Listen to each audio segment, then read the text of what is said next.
ఆశ్చర్యకరమైన దేవుని ప్రశస్త నామాన ప్రభు బిడ్డలైన మీ అందరికీ విప్పమైన ధన్యవాదాలు చెల్లించుకుంటున్నాను. ఆదికాండం దేవుడైన యెహోవా చేసిన సమస్త భూజలపము యుక్తి గల ఉండేను. అది ఈ తోట చెట్లలో దేని ఫలములను మీరు తినకూడదని దేవుడు అని అడిగాను. 3వ అధ్యాయం 1వ వచనంలో వారిని ఏదెనులో ఉన్న తోటలో ఉంచి తోటను సేద్యం చేయండి, తోటను కాపు కాయమని చెప్పాడు. ఈ స్థలంలో ఆ తోటలోనికి సర్పం వచ్చేది అని వాక్యం సెలవిస్తుంది. అనక సర్పము హవ్వమ్మతో మాట్లాడుకుంటూ ఉన్నారు. కారణమేమి? సర్పము అనున్నటువంటిది పరిశుద్ధ గ్రంథమైన బైబిల్లో సాతానుకు సాదృశ్యం. దైవజనాగమ ఆ సర్పము రుచించిన భూజంతువులన్నిటిలో కూడాను అది యుక్తి కలిగినదై ఉన్నది అని వాక్యం సెలవిస్తుంది. యుక్తి అంటే తాను ఏమాత్రము దొరకకుండా తప్పించుకుని తిరిగేటటువంటి తత్వం కలిగినటువంటి సర్పం. అది యుక్తితో మాట్లాడుతూ ఉంది. అంటే దాని అర్థం హవ్వమ్మ దగ్గరికి వచ్చి మాట్లాడుతూ ఉంది. అంటే ఆ స్థలంలో ఆదాము లేడు అని అర్థం. ఆదాము దగ్గర లేని సమయంలో హవ్వమ్మతో మాట్లాడడం ప్రారంభించాది. రెండవది, ఏదెను ఆ తోటలోనికి ఎలాగ వచ్చేది? వారు సరైన రీతిగా కాపు కాయడం లేదు. వారు సరైన రీతిగా కాపు కాసి ఉంటే సర్పం ఆ తోటలో ప్రవేశించే పరిస్థితి లేదు. దైవజనాంగమా, ఆలోచించవలసిన విషయం. ఈరోజు నా తోటలోనికి వచ్చినది సర్పము అని మనం చదువుకుంటూ ఉన్నాం. అయితే సర్పము అనడం కంటే కుయుక్తి వచ్చినది అని చెప్పడం చాలా మంచిది. ఎందుకంటే ఈ రోజున దేవుడు ఆ తోటలో ఉన్న ఆదాము హవ్వలు, ఆ తోట సంఘం అనేది 3వ ఏదెను తోటని, ఏదెనులో ఉన్న తోట గురించి మాట్లాడేటప్పుడు చెప్పాను. ఈ కూడాను 2వ ఆదాయమైన క్రీస్తు ప్రభుల వారు, 2వది సంఘమని చెప్పబడిన ఆ స్త్రీ ఉండాలి. అయితే స్త్రీ అనే సంఘం ఎప్పుడు సరైనగా కాపు కాయదో అప్పుడు ఆ సంఘంలోనికి కుయుక్తి ప్రవేశిస్తుంది, సర్పం ప్రవేశిస్తుంది, సాతానుడు ప్రవేశిస్తాడు. సాతాను ప్రవేశించి కుయుక్తిగా పనులు చేయడం ప్రారంభిస్తుంది. ఈరోజు సంఘాలలో కుయుక్తి ఎక్కువగా కనిపిస్తుంది. కుయుక్తితో పేరు సంపాదించుకునేవారు చాలామంది ఉన్నారు. కుయుక్తితో డబ్బు సంపాదించే వాళ్ళు చాలామంది ఉన్నారు. కుయుక్తిగా నేను క్రీస్తు రక్తంతో కడగబడ్డాను కానీ నా కులం ఫలానా అని చెప్పుకునేవారు ఉన్నారు. కుయుక్తితో ఎంతోమందిని మోసం చేసి డబ్బును తీసుకునే వాళ్ళు లెక్కలేనంతమంది ఉన్నారు. ప్రసంగాలు కుయుక్తి, సాక్ష్యాలు కుయుక్తి, పాటలు కుయుక్తి, అన్నీ. ఆ స్థలంలో నిజాయితీ అనేటటువంటిది కనిపించడం లేదు. ఈ రోజున ఆ ఏదెను తోటలో హవ్వమ్మతో సాతానుడు సర్పం ఏమని మాట్లాడుతుంది అని అంటే, ఈ తోట చెట్లలో దేని ఫలములనైనాను మీరు తినకూడదని దేవుడు చెప్పానా అని మాట్లాడుతుంది. చూడండి ఎంత భిన్నంగా మాట్లాడుతూ ఉందో. దేని ఫలములనైనాను మీరు తినకూడదని దేవుడు చెప్పాడా అంటుంది. దేవుడు ఫలములన్నీ తినమన్నాడు. అయితే ఆ మంచి చెడుల తెలివినిచ్చే ఆ చెట్టు ఫలములు తినకూడదన్నాడు. ఈ సాతానుడు దేని ఫలములనైనాను తినకూడదని చెప్పానా అని మాట్లాడుతూ ఉన్నాడు. దేవుని ప్రియ దైవ సంఘమా, ఈ రోజున మీ సంఘాలలో కుయుక్తి పని చేస్తూ ఉందా, లేక దేవుడు పని చేస్తూ ఉన్నాడా? మీ సంఘాలలో కుయుక్తి అనే సర్పము ప్రవేశిస్తే సంఘం విచ్ఛిన్నమైపోతుంది. ప్రియులారా, ఆలోచించవలసిన విషయం, దేని ఫలములనైనను తినకూడదా అని దేవుడు చెప్పాడా? ఈ ప్రశ్న చాలా విచిత్రమైన ప్రశ్న. దేవుడు ఎప్పుడు ఆ రీతిగా చేయడు. ఆ తోటలో చెట్లను కలుగజేసినది వారు అనుభవించటానికి, భుజించటానికి. అయితే ఇటువంటి వ్యర్థమైన భాష ఆ ఏదెను తోటలో వినిపించుటకు గల కారణం సరైన కాపు కాయకపోవడమే. ఓ ప్రియులారా, సంఘము ఎప్పుడు కూడా మంచి కాపు కాసేదిగా ఉండాలి, ఎక్కువగా ప్రార్థించేదిగా ఉండాలి, ఉపవసించేదిగా ఉండాలి. సంఘం ఎప్పుడు కూడా సాతానుడికి సంఘంలో చోటు లేకుండా భద్రత కలిగి ఉండాలి. సంఘంలో ఐక్యత ఉండాలి, సంఘంలో ప్రేమ ఉండాలి.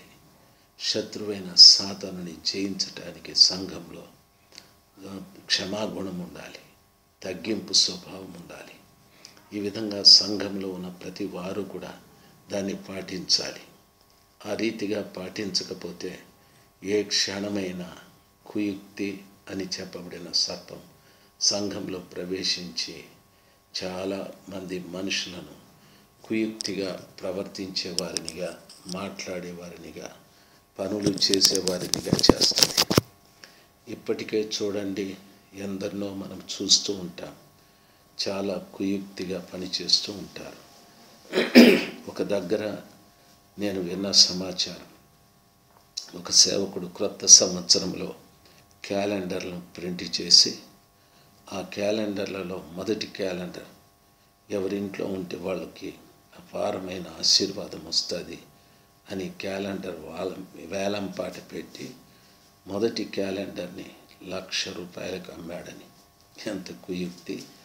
క్యాలెండర్ ఇంట్లో ఉంటే ఆశీర్వాదాలు వస్తాయా? క్రీస్తు ఇంట్లో ఉంటే ఆశీర్వాదాలు వస్తాయా? రెండవ క్యాలెండర్ 75,000. అట్లా వేలకు వేల రూపాయలు క్యాలెండర్ల మీద సంపాదించే కుయుక్తి పరులు ఉన్నారు. వీళ్ళందరూ కూడా సాతాను పిల్లలే. కాబట్టి ఆ ఏదైనా తోటలోనికి సర్పం వచ్చేది, అదే ఇది నాన్న. ఆ సర్పానికి ప్రతిగా కుయుక్తి వచ్చేది.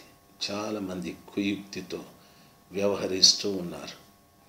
ఈ మధ్యన ఎవరు కోటీశ్వరులని కుయుక్తితో డబ్బు సంపాదించేవారు, లేకపోతే బైబిల్ క్విజ్ అని దానికి మనిషికి ఇంత కట్టాలని డబ్బు సంపాదించేవారు. అవసరమైనవి లేవు కానీ అనవసరమైనవి సంఘాలలో ఎక్కువగా పెట్టి కుయుక్తితో ఆర్జన చేసేటటువంటి వారు లెక్కలేనంత మంది అయిపోయారు. ప్రియులారా, గమనించవలసినవి, మీ సంఘాలలో ఇటువంటి కుయుక్తి పరులు ఉంటే వాస్తవ ఆ ఏదైనా తోటలో నుండి ఎలాగ వారు శాపగ్రస్తులై బయటికి వెళ్ళిపోయారో, కుయుక్తి పరులను అనుసరించే ప్రతి వారు కూడా శాపగ్రస్తులై ఇబ్బంది పడవలసి ఉంటుంది. ఈ రోజున ప్రత్యేకంగా ప్రభు సముఖంలో ఈ మాటలు వింటున్న మీరు ఆలోచించవలసినటువంటి విషయం, ఈ తోటలోని ఫలములను దేవుడు తోడదని చెప్పాడా? తప్పు. దేవుడు తినమనే చెప్పాడు. సాతానుడు లోపలికి ప్రవేశించటానికి సర్పరూపంలో వారే సరైన కాపు కాయలేదు.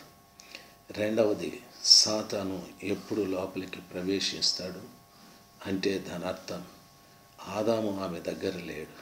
అదేవిధంగా సంఘంతో పాటు యేసు ప్రభు లేకపోతే సంఘంలోనికి సాతానుడు వచ్చి పని చేయడం ప్రారంభిస్తాడు. అందుకని పౌలు గారు చెప్పారు, సంఘము క్రీస్తు శరీరం. సంఘంలో ఉన్న ప్రతి బిడ్డ కూడా క్రీస్తు శరీరంలో అవయవాలై ఉన్నారు అని. సంఘమా, ఈ రోజున నా సంఘంలో జనం ఉన్నారు, నా దగ్గర ధనం ఉంది, ప్రపంచంలో మా సంఘాలు పెద్దవి, మేము చేసే అద్భుతాలు ఎవరూ చేయరు, మేము చేసే సూచక క్రియలు ఎవరూ చేయరు, ఇలాంటి ప్రగల్భాలు మాట్లాడుతున్న ప్రతి కుయుక్తి పరునికి దేవుని వాక్యముతో హెచ్చరిక, మీ సంఘము క్రీస్తు శరీరమేనా? మీ సంఘమునకు శిరస్సు క్రీస్తు అయి ఉన్నాడా?